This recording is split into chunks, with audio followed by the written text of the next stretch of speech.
Olá, gente, sejam bem-vindos ao canal Coexo Interativo. No programa de hoje, nós vamos estar falando sobre o cultivo de frutíferas e hortaliças em pequenos espaços. E para falar sobre o assunto, nós vamos estar recebendo o Dr. Júlio César Giuliani. O Dr. Júlio César vai contar para a gente e vai aí nos ensinar o que nós devemos plantar, como que nós devemos plantar e também os cuidados que devemos ter com as hortaliças e também com as frutíferas. Será que nós podemos plantá-las em casa, dentro de um vaso? Eu quero apresentar então para vocês o Dr. Júlio César Giuliani. Ele mora em Porto Alegre, ele é formado em Engenharia Agronômica pela Universidade do Rio Grande do Sul. Atualmente, ele ministra cursos de extensão em instituições em todo o Brasil. Ele é proprietário da empresa Doutor Hortos Cultivos Urbanos. A Doutor Hortos promove cursos na área de cultivos urbanos, desde o projeto até a execução e manutenção de jardins, hortas e pomares. Eu peço a você que ainda não se inscreveu no canal, que se inscreva, que compartilhe também esse vídeo, que passe para os seus amigos, que passe para a sua família, que compartilhe também nas redes sociais e também para os seus amigos do WhatsApp. Oi, Elaine, tudo bem? Te agradeço primeiramente pelo convite. Acho muito legal essa tua iniciativa de fazer esses vídeos com muitas dicas, muitas informações importantes, principalmente na minha área, na área de jardinagem, que traz ideias para que a gente possa fazer nesse período de quarentena. Dr. Júlio César, vamos então à nossa primeira questão. Nós queremos saber aí se nós podemos plantar hortaliças e frutíferas em pequeno espaço. Nós podemos? E também eu quero saber também de você, nós podemos plantar em vasos? De repente a gente tem um espacinho na nossa casa, nós temos um vaso, nós podemos plantar aí uma jabuticaba ou talvez aí uma alface? Sim, Elaine, frutíferas, hortaliças a gente pode manter em reduzidos espaços, tendo cuidado também com insolação. A gente pode até trabalhar com outras plantas como temperos, chás, outras plantas produtivas em reduzidos espaços. E conforme o espaço eu posso utilizar até vasos, então sacada de apartamento, para dentro de casa, em algum lugar que bate sol perto da janela, eu posso plantar temperos, chás, hortaliças. As frutíferas, eu posso manter frutíferas, várias espécies de frutíferas em vasos. Conforme a frutífera, o vaso tem que ser maior, mas a gente pode manter ela a vida toda se a gente quiser num vaso. Dr. Júlio César, quais as plantas que podemos plantar em pequenos espaços e onde nós podemos plantar? Sim, Elaine, hortas, frutíferas, tem outras plantas também bioativas, que são plantas que têm alguma ação medicinal na culinária ou como aromática, que a gente pode manter em pequenos espaços. E tem vários espaços que a gente pode manter, não é só num fundo de quintal que nem a gente está vendo aqui. A gente pode utilizar essas plantas dentro de casa, em espaços com muita claridade, mas o ideal também é que bata um pouco de sol, né? E também a gente pode utilizar até no telhado, montar um telhado verde com plantas produtivas. E também em sacadas com plantas em vasos. Então a gente pode cultivar frutíferas, hortaliças, chás, temperos, essas plantas que são produtivas em recipientes, então em reduzidos espaços. Dr. Júlio César, vamos falar um pouquinho de ambientes internos. Quais são as plantas que nós podemos plantar em ambiente interno? A gente tem que ter um cuidado com o espaço para saber o quanto de claridade ou de sol a gente vai precisar. Então se bate pouco sol ou não bate sol, só tem claridade, eu tenho que escolher plantas de sombra ou plantas de interiores. São plantas que necessitam de muita claridade ou pouca claridade conforme o espaço. Então imaginem que a gente pode ter planta no banheiro de casa, onde não pegue muita claridade, e no nosso banheiro normalmente tem muita umidade. Então eu tenho que escolher plantas que recebam pouca claridade e suportem umidade. Eu posso colocar no banheiro. Agora, se eu tenho um local que é muito claro, tem muitas janelas, entra muita claridade, eu escolho plantas que gostem de muita claridade, mas não pode pegar sol direto. Agora tem um local na minha sacada ou perto da minha janela onde bate 2, 3 horas de sol por dia, eu vou escolher plantas de meia sombra. São plantas que necessitam de um pouco de sol, mas não muito sol. O máximo de 4 horas de sol por dia. E a gente tem as plantas de pleno sol. São plantas que necessitam de no mínimo 4 horas de sol. Quanto mais sol, melhor. Por exemplo, as frutíferas. Então todas as frutíferas necessitam de muito sol. No mínimo 4 horas de sol por dia. Então as pessoas me perguntam assim, então eu posso plantar moranguinho dentro de casa? Se for uma janela onde pega sol a manhã toda, então no mínimo 4 horas de sol, ou a tarde toda, eu consigo produzir moranguinho em floreiras dentro de casa, próximo da janela. Mas eu quero ter uma jabuticabeira na sala da minha casa. É bem complicado, a gente tem que ter a jabuticabeira em vaso, por exemplo, que vai muito bem em vaso, mas eu tenho que levar ela para um local onde bate muito sol. No mínimo essas 4 horas de sol por dia. E quanto mais sol, melhor. Então, cuidem também, tem muita matéria que a gente vê, até mesmo em sites, falando que é possível ter frutífera em vaso dentro de casa. É possível se bate mais do que 4 horas de sol por dia. Dr. Júlio César, vamos falar um pouquinho agora sobre a luz solar. Como devemos e qual é a posição das plantas e o cuidado que nós devemos ter aí na hora de plantar essas plantas em relação aí aos raios solares? Com relação à orientação solar, quando se trata de chácara, de sítio, eu montando, instalando um pomar ou uma horta, eu cuido um pouco da orientação solar, que de alguma forma bata sol de manhã e de tarde. Então eu faço um plantio em sentido norte-sul. Então norte e sul, então eu sei que o sol, uma parte das minhas plantas estão pegando sol de manhã e o outro lado das plantas de tarde. Mas quando a gente tem a nossa casa pronta, montada, e a gente só tem aquele espaço para plantar, a gente não vai cuidar muito da orientação, só vai ter que ter uma ideia de quanto sol bate. Então se não bate nada de sol, eu vou pegar plantas de sombra. Se bate pouco sol, vou pegar plantas de meia sombra, por exemplo os temperos, os chás. A maioria deles são plantas de meia sombra, com pouco sol se desenvolve bem. Ou se bate muito sol, frutíferas, hortaliças no geral gostam de muito sol. Então a gente vai utilizar planta conforme o espaço. Dr. Júlio César, responde pra gente agora como que nós devemos fazer o preparo do solo para receber aí uma muda e qual também é o tipo de adubação que nós devemos estar fazendo. Para a gente preparar o nosso canteiro, então a gente mexer na terra, no nosso espaço, no nosso canteiro, para fazer uma horta ou para plantar uma frutífera, a gente tem que ter alguns cuidados importantes. A gente não vai fazer uma análise de solo, mandar um agrônomo fazer análise de solo, a gente vai fazer uma receita para que a gente saiba que garanta que a planta vai se desenvolver bem. Então o que eu recomendo quando fazer um canteiro é aplicar calcário, comprar o calcário e deixar todo o teu canteiro branquinho, colocar em torno de 1 kg por metro quadrado, mas também não precisa calcular 1 kg, mas deixa toda a terra branquinha para depois misturar. Então calcário, colocar um adubo orgânico, então ou composto orgânico, ou esterco curtido, ou verme composto, que é o humus, que é a compostagem das minhocas.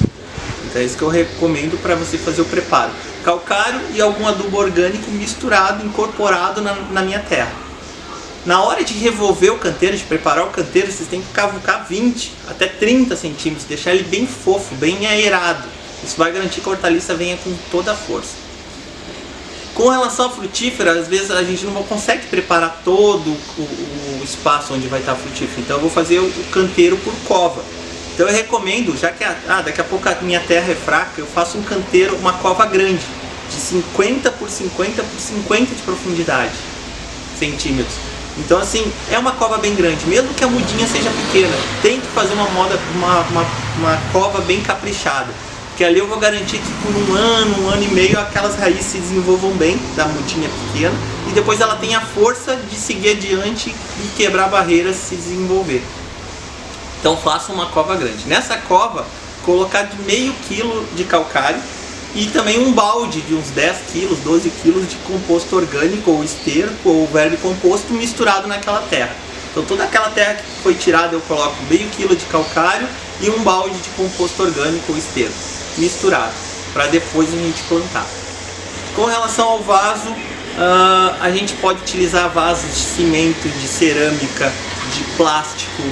Então tem vários materiais, vasos de madeira, tem muita gente que usa restos de madeira para fazer vaso.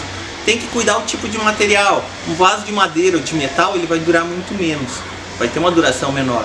Um vaso de plástico, conforme o material, vai durar pouco. Um vaso de plástico preto com material reciclável, que foi utilizado, material reaproveitável, ele é um plástico que vai durar 1 ou 2 anos e ele vai começar a rachar.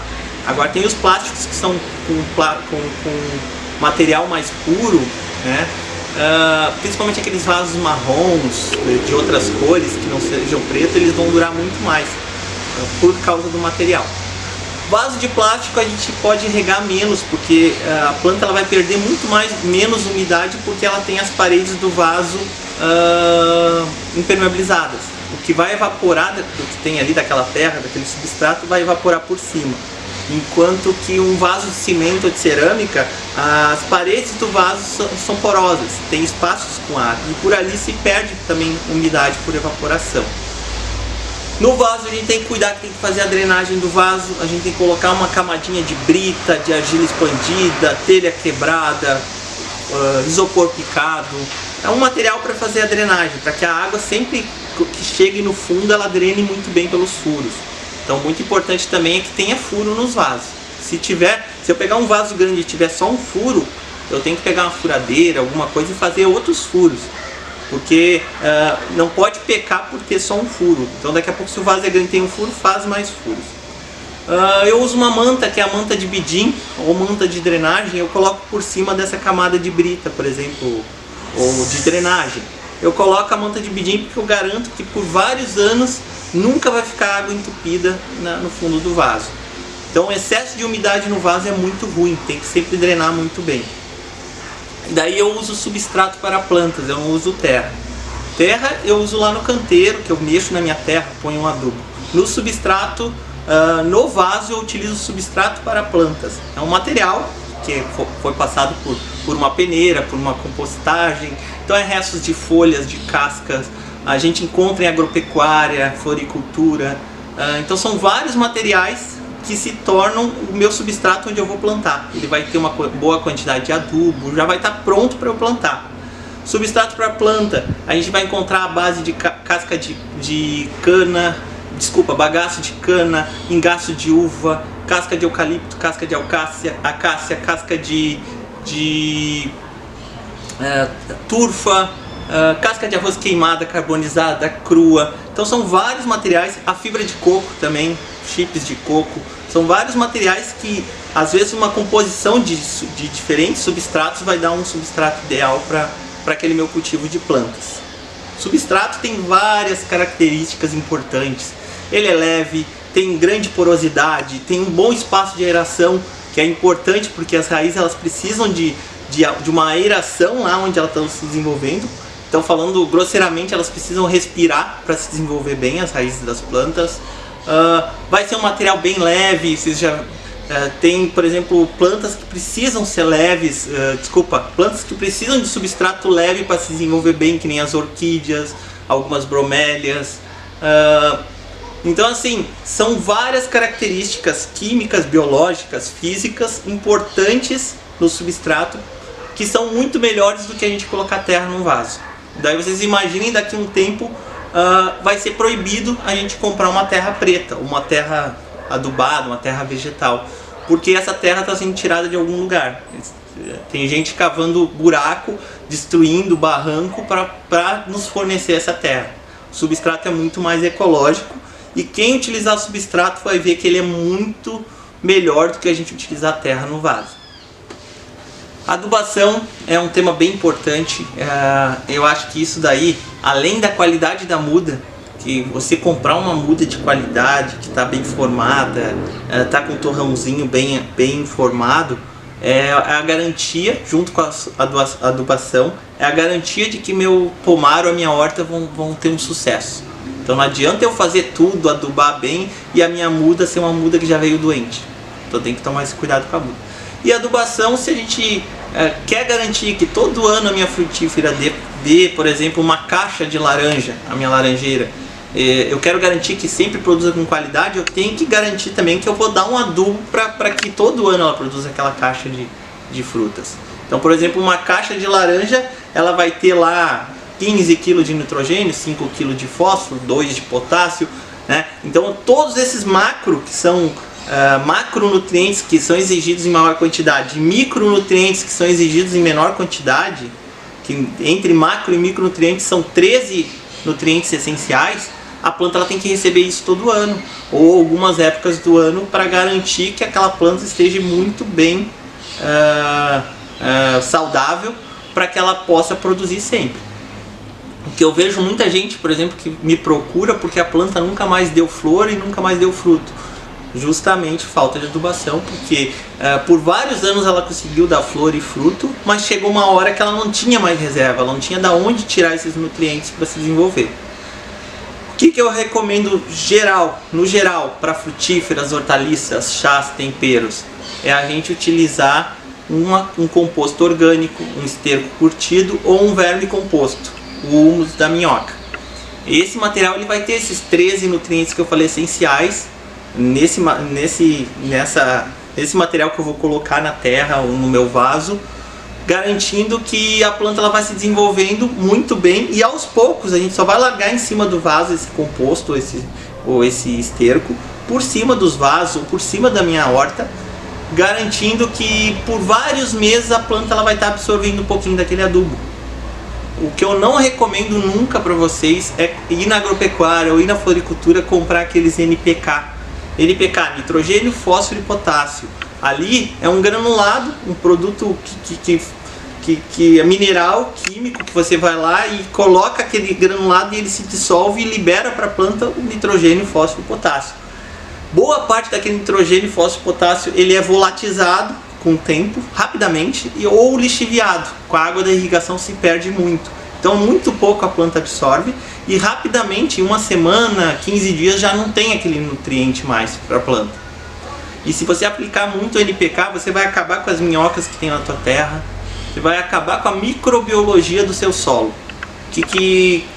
Mas para que biologia do solo é interessante? Não, é muito interessante porque ali eu vou ter micro-organismos que vão ajudar a decompor uma matéria orgânica, a gente vai ter uma maior aeração da nossa terra por causa das minhocas, a gente vai ter fungos micorrízicos que são interessantes para as raízes se desenvolverem e puxarem e fornecerem nitrogênio para as plantas. Então tem várias funções importantes que a biologia vai ser melhor se a gente fizer uma adubação orgânica.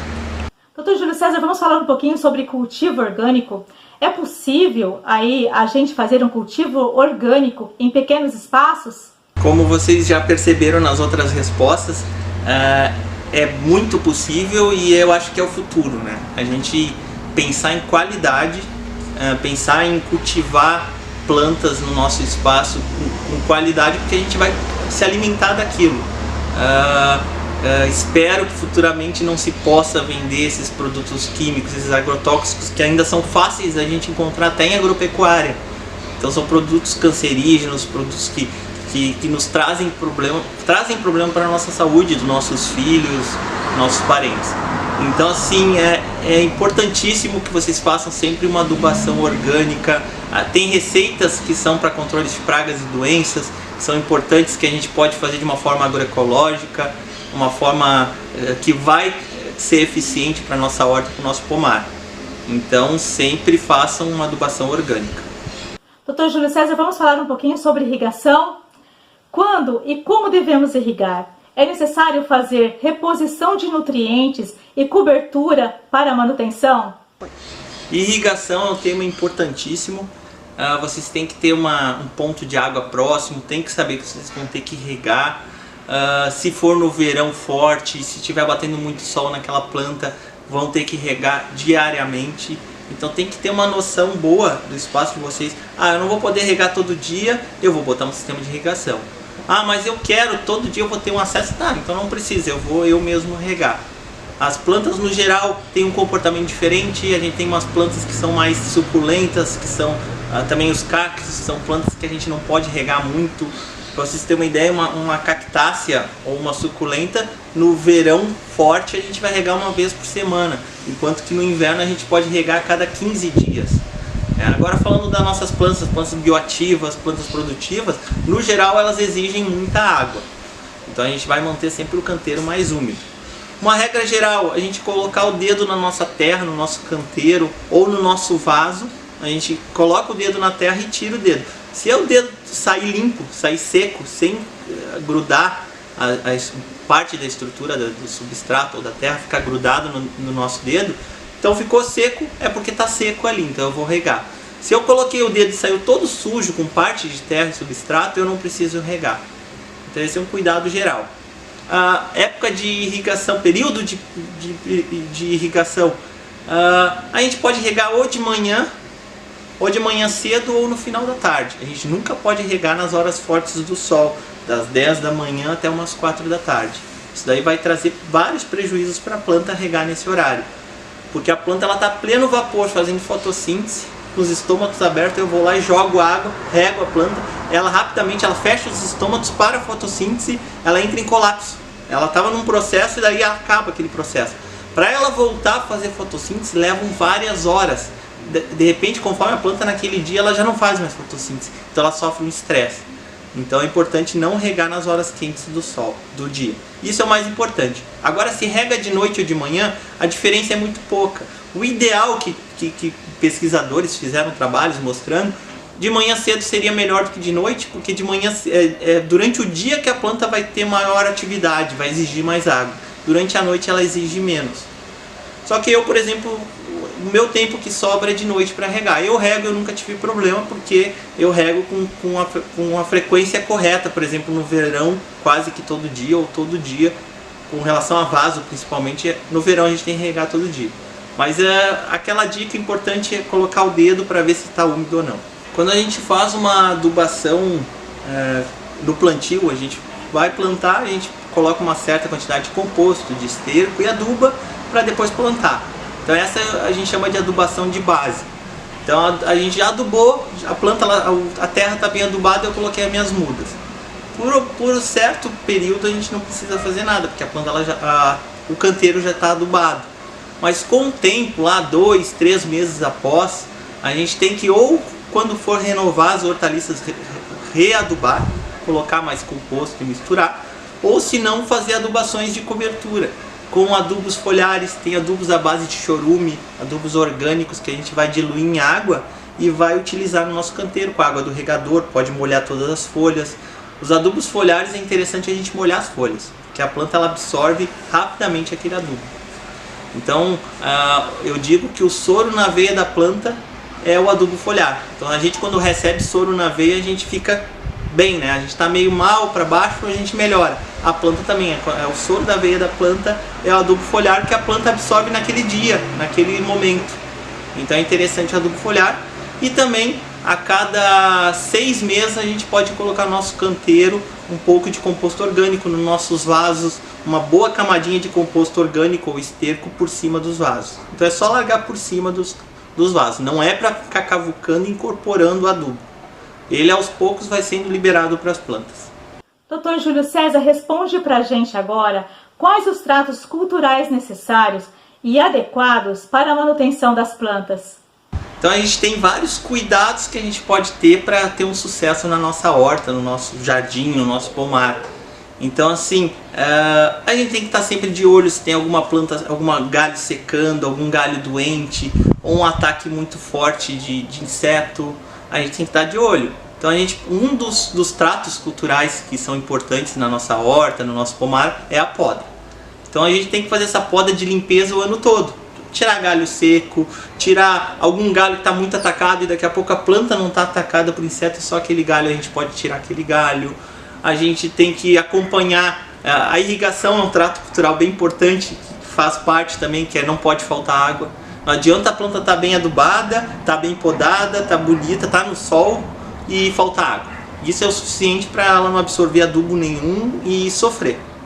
Então, já que eu falei de água, de irrigação, se você passar uma semana sem botar água no teu pomar e o frutinho, por exemplo, laranja, uma laranjeira está se desenvolvendo com a laranjinha pequena, e naquela semana ela sofreu um estresse muito grande, provavelmente aquele fruto, quando crescer mais, ele vai rachar, e eu não vou ter colheita naquela planta. O que está acontecendo agora aqui no Rio Grande do Sul é isso, é um período de seca de 3 meses, quase 4 meses, e as laranjeiras que estão se desenvolvendo já estão rachando todas. E citros, tem bergamota, as mexericas, né, para vocês, estão rachando. A gente está tendo problema porque a gente teve um período de seca grande e a maioria dos pomares aqui não são irrigados. Outro trato cultural importante é a gente prevenir, fazer uma prevenção na nossa horta ou no nosso pomar. Eu uso muito o óleo de nim, que é uma cauda protetora. Eu aplico algumas vezes no ano essa cauda de nim para prevenir contra o ataque de lagartas, contra pulgão e cochonilha. A cauda de fumo é interessante porque é uma cauda que eu vou aplicar para repelir insetos. A gente tem que proteger alguns insetos também, que é a joaninha, tem uma cigarrinha que é importante, tem uma vespinha que também são inimigos naturais, que são chamados, mas eles são nossos amigos. Eles estão protegendo a nossa horta. Eles estão se alimentando de lagartas, de cochonilhas, de pulgões, mosca branca. Então vários insetos que fazem mal para a nossa horta. Dr. Júlio César, vamos falar um pouquinho agora sobre pragas e doenças. Quais são as preocupações que devemos ter ao ataque de pragas e doenças? Como proceder aí aos ataques de pragas e doenças às nossas plantas e às nossas mudas? Pragas e doenças, a gente tem que ter um cuidado, principalmente as outras dicas que eu dei são muito importantes para não haver um ataque forte de praga ou acontecer alguma doença. Então assim, se a gente está entrando no inverno, vamos comparar com a gente, né? A gente está entrando no inverno mal, fraco, estou dormindo pouco, estou me alimentando mal, estou comendo muito lanche, estou estressado. Eu entro no inverno com muito mais chance, principalmente aqui no Rio Grande do Sul que é mais frio, com muito mais chance de pegar uma gripe, de ficar mal, de pegar uma doença. Mas se eu estou dormindo bem, estou me alimentando bem, estou me exercitando, eu entro no inverno com a imunidade alta. Vai ser muito mais difícil eu pegar uma gripe. Então, comparando com as plantas é igual. Se a planta está bem adubada, está pegando sol suficiente que ela precisa para fazer fotossíntese, para produzir fotoassimilados, a planta está a adubação correta, ela está bem podada, está entrando bastante arejamento e claridade, vai ser muito mais difícil ela pegar uma doença ou ser atacada por um inseto. Então, normalmente as plantas que são mais atacadas por insetos são plantas que estão muito sombreadas, estão no local errado, estão mal podadas, pouco adubo ou muito adubo. Então isso também tem que ter cuidado. Se adubar demais, os insetos adoram folhas mais suculentas, com mais nitrogênio, vai atacar mais. A doença entra muito em pomar ou horta que está muito úmida, que está com as folhas muito tempo molhadas. Então 99% dos fungos atacam pomar e horta muito úmidos, com muita umidade. Então a gente tem que cuidar para ter a nossa horta, o nosso pomar mais arejado, com bastante insolação, para garantir que não tenha um ataque de pragas ou doenças. Mas caso aconteça que a gente montou a nossa horta, nem que seja na nossa sacada no 15º andar, ou no nosso telhado verde, ou aqui no nosso quintal, a gente vai ter que conviver com os insetos que vão passar por aqui, que vão vir do vizinho. Então a gente vai ter problema com pulgão, cochonilha, mosca branca, trips. Então são alguns insetos que aparecem na nossa horta, ou no nosso jardim, no nosso pomar. Tem receitas agroecológicas, se vocês pesquisarem na internet, que são altamente eficientes. Então, para combater lesma também. Então, procurar receitas agroecológicas que elas têm uma alta eficiência. O óleo de nim eu uso muito, que é um óleo que combate lagartas, combate pulgão e cochonilha, o trips. Então, é um óleo bem eficiente no controle desses insetos. Cauda de fumo, que nem eu falei para vocês, é repelente de tudo que é inseto. A gente aplicar algumas vezes no ano é interessante para repelir os insetos. E com relação a doenças, é complicado. Se acontecer uma doença fúngica, a gente ainda consegue controlar com calda bordaleza, que é sulfato de cobre mais cal de pintura. Agora, se a gente tiver bacteriose ou virose, é muito complicado a gente tirar da nossa planta.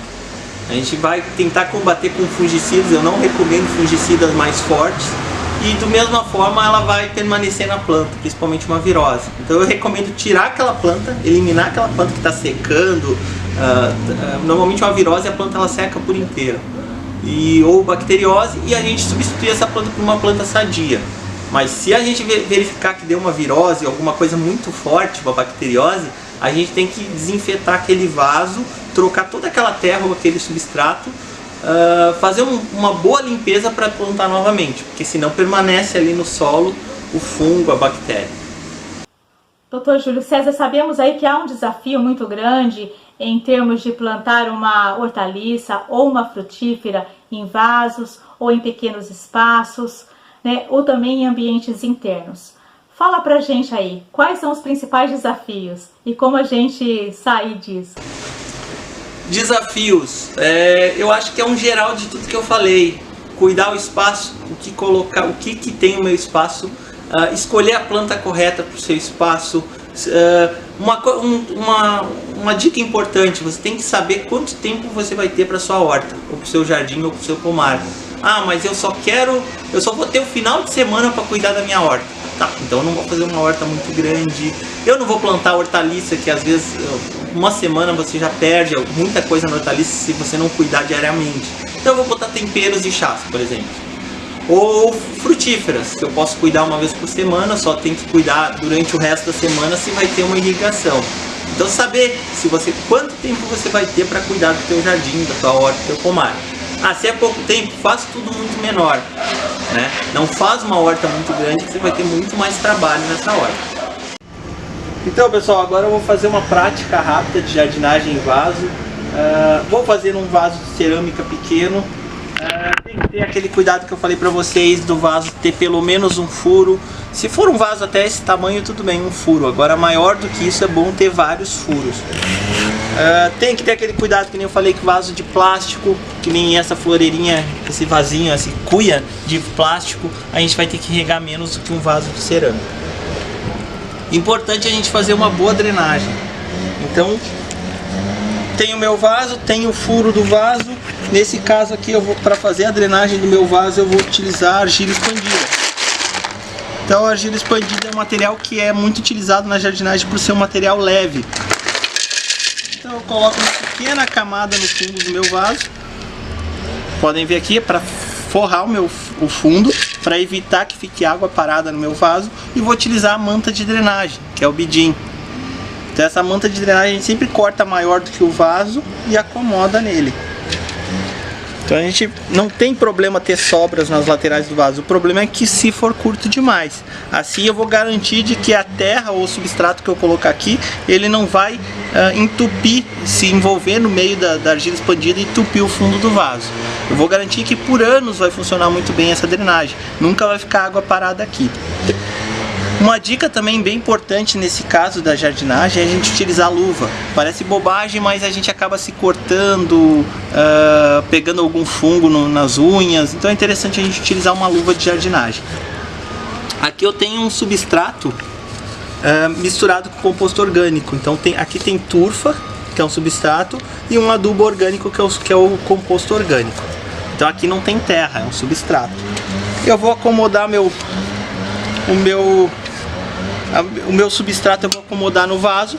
Então eu vou colocar ele até uma certa altura e acomodei ele no vaso. Tá? Eu não vou socar, mas eu vou dar uma apertadinha para acomodar ela, para não ficar espaços de ar no fundo do meu vaso. Eu tenho um poejo aqui, que é um chá muito utilizado. Poejo é uma planta bem legal da gente manter ela em vaso. Esse é um poejo velho, uma mudinha velha que estava no vaso. A gente pode ver que a muda está há muito tempo no vaso, que tem muitos galhos secos. A planta ela está há muito tempo num local onde já não era para estar, ela já era para ter sido transplantada para outro vaso. Então eu vou fazer nessa planta aqui uma poda de limpeza, eu vou tirar todos esses galhos secos que não tem função. Então eu posso pegar uma tesourinha de poda e eu vou colocar aqui, apoiar aqui, e vou eliminar todos esses ramos secos. Então, tudo que está seco aqui, de ramo velho, eu vou tirar. Isso daqui vai estimular novas brotações. Então eu recomendo para temperos e chás a gente fazer essa poda de limpeza. Tempero como manjerona, manjericão, o orégano, tomilho, são plantas que se você não fizer a poda de limpeza nela, ela vai ficar com muito ramo seco, ela vai ficando feia com o tempo. O alecrim, a salvia, se vocês não podarem ele, não manterem ele baixo, ele vai ficar muito arbustivo, vai ficar cheio de madeira velha, de ramos velhos em cima, então com o tempo tem que trocar, né? Fiz a linha limpeza, deixei mais ramos, os ramos bonitos, e o que tinha seco eu tirei. Então eu tô dando uma poda até para estimular novas brotações na minha planta. Fiz a poda então de limpeza. Eu vou tirar a planta do meu vaso, do vasinho de plástico. Dou uma apertadinha para facilitar e puxo ela. É legal vocês começarem a olhar bem as raízes da planta. Tem gente que diz que nunca se mexe no torrão. Eu já acho que tem que mexer no torrão. Se a planta ela tá com as raízes enroladas na volta do vaso ou no fundo, a gente tem que vir com a tesoura e cortar o fundo, e cortar e fazer cortes nas laterais se tiver a raiz enrolada. Nesse caso não tá, vocês podem ver que tá bem soltinho, ó. Eu vou dar uma mexida aqui. Pode ver que as raízes estão bem soltas, elas não estão, por mais velho que esteja essa planta no vaso, ela não está sofrendo nesse vaso. Então aqui eu não vou precisar podar essa raiz, ó, a raiz está solta. Então aqui ela está pronta para plantar. Legal vocês acompanharem a cor das raízes. Quanto mais clarinha a raiz, você vê que mais saudável está a tua muda. Então ela está clarinha, está mais branquinha. Então depois de ver se a raiz está boa, se não está enrolada, eu vou plantar ela num vaso. Essa parte aqui que vocês estão vendo aqui, onde sai a folhagem, onde saem os raminhos, onde está verde aqui, é o colo da planta. Então é nesse nível que ela tem que estar no vaso. Eu não vou encher de terra ou substrato até uma altura acima dela. Se eu encher de substrato até aqui em cima, tudo isso que está verde vai apodrecer e a planta ela pode morrer. Então a gente sempre deixa na altura da muda que eu comprei, do colo da planta. Eu vou colocar minha mudinha aqui. Vou centralizar ela, vou dar uma apertadinha, vou segurar aqui a folhagem para facilitar, vou pegar o meu composto com substrato e vou espalhar. Como eu disse antes, não recomendo colocar terra em vaso, sempre um substrato adubado, e melhor ainda com uma matéria orgânica, com material orgânico, como um composto, um esterco curtido, humus. Então eu larguei meu substrato com adubo orgânico e vou dar uma acomodada, eu vou dar uma apertadinha, ó, nas laterais. Eu vou acomodar essa muda, mas eu não vou socar também. Mas essa acomodada é importante para não ficar ar entre a raiz da planta e o substrato que eu coloquei antes. Tá. Sempre eu deixo 1 a 2 dedos, aqui eu deixei 1,5 dedo, ó, da parte de cima do vaso. Tem que deixar um espaço para que fique, quando eu coloque água, não fique derramando para fora do vaso. Então tem que ter essa borda aqui, né, bem definida, para que não fique vazando água para fora do vaso.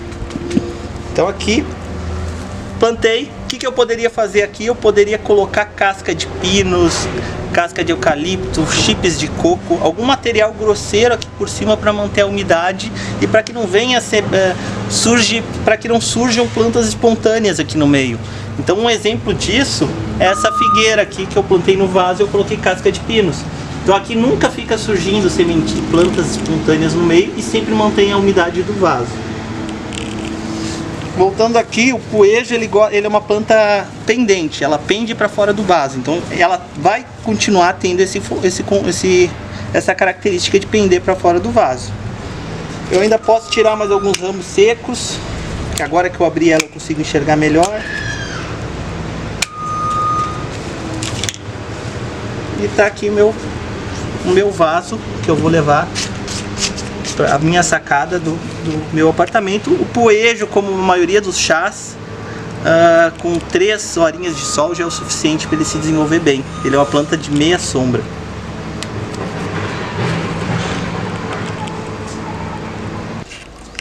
Aqui nós temos um canteirinho com algumas hortaliças, chás, temperos. A gente pode ver que num reduzido espaço a gente pode ter uma boa diversidade de plantas. O legal é também a gente cuidar, por exemplo, no caso das hortaliças, alface, por exemplo, se a gente quer consumir alface o ano todo, a gente tem que ir plantando aos poucos. Por exemplo, a cada 15 dias plantar meia dúzia de alface, porque daí a gente vai ter isso aqui, a gente vai ter uma hortaliça no maior porte, onde eu já posso estar colhendo. Eu vou ter hortaliças que vão levar uns 15, 20 dias para ficarem para eu colher, enquanto eu vou ter mudinhas menorzinhas aí no meio que vão levar quase um mês para se desenvolver e a gente poder colher. Então eu vou poder o ano todo vir colher alface, porque eu sempre vou ter ela em vários estágios. Então isso se chama escalonar a produção de hortaliças. Então, pessoal, mostrando aqui rapidamente um cantinho do meu pomar.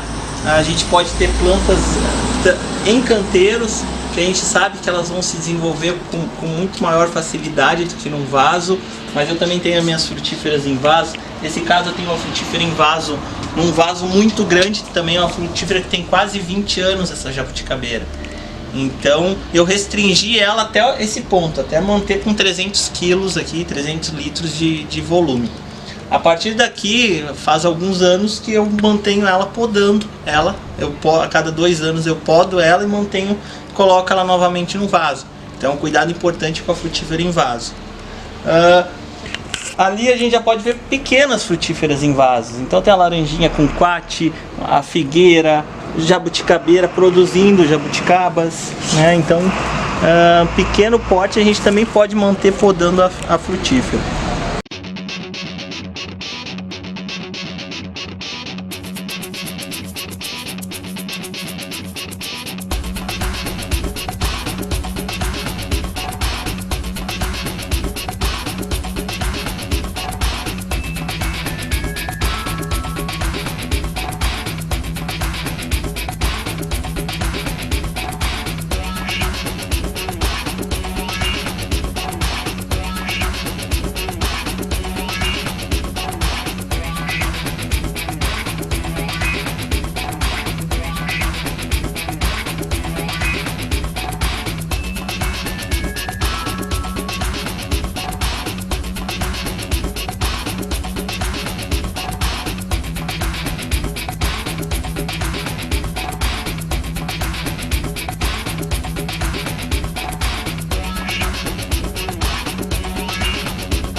Chegamos ao final então de mais uma entrevista do nosso canal, uma entrevista maravilhosa que a gente pode aí aproveitar esses pequenos espaços que tem na nossa casa, que tem no nosso apartamento e estar aí plantando uma hortaliça ou até mesmo uma frutífera. Se você ainda não é inscrito, eu peço que se inscreva no canal e também aperte o sininho, porque aí você vai ficar sabendo de novos conteúdos que vão subir na plataforma. E também é uma forma da gente conseguir trazer outras entrevistas e outras pessoas para o canal, tá bom?